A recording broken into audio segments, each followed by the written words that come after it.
চুপ করে এবার সুন্দর করে আগে ভালো করে বুঝে নেবা, তারপর লিখবা। সুন্দর করে কথা কবা, আগে শুনবাও। তাহলে চুপ করে আমাদের ভেলাগালটা নিয়ে আজকে চলে এসেছি কোন ধরনের দেখো, বলছে ইম্পারেটিভ সেন্টেন্স।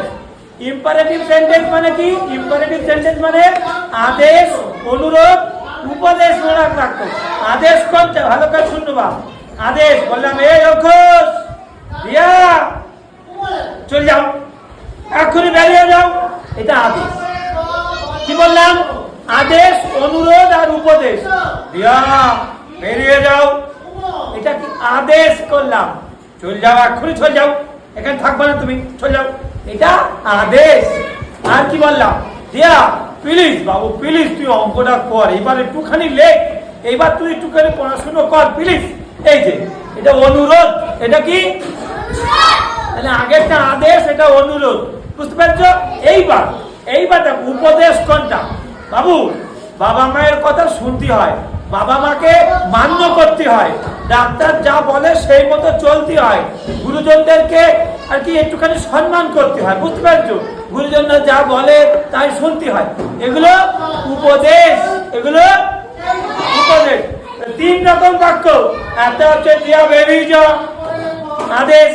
দিয়া প্লিজ এবার একটু পড়াশুনো কর, অনুরোধ। দিয়া বাবা মাকে সম্মান করতে হয়, ভালোবাসতে হয়, এটা হচ্ছে উপদেশ। ক্লিয়ার? এই ধরনের বাক্যগুলো, এই তিন ধরনের বাক্য হাত উপরে বিশাল চালাকি করছে। আমি যদি যাই জানা কি বুঝাইতে পারি, হাত উপর রাখো। এই তিন ধরনের বাক্য কি করে আমরা বলবো, লিখবো ইংরেজিতে একদম ইজি, শ্রী একদম ইজি, একদম একদম বাচ্চাদের পিপিতে। তোমরা বড় হয়ে গিয়েছো, পিপিতে সুন্দর করে সুকান্ত বন্ধ পেন রেখে দাও। তাহলে এই ধরনের বাক্যগুলো আগে বসবে ভান, এই ধরনের বাক্যগুলো আগে বসবে, এই ধরনের বাক্যগুলোর আগে কি বসবে? সোজা হয়ে বসো, সোজা হয়ে বসো। তাহলে এই ধরনের বাক্যগুলোর আগে কি বসবে? আগে আগে ভান। তাহলে প্রত্যেকটা দেখো, যদি আমি বলি একটা গল্প লেখো, একটা গল্প লেখো, তাহলে আগে ভার বাসবে, মানে কাজ।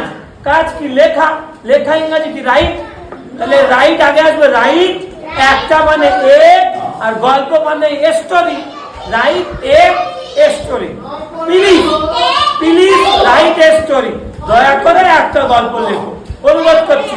তাহলে সুন্দর করে পরে আমরা বলবা, এই তিন ধরনের বাক্য লিখতে গেলে আগে কি আসবে?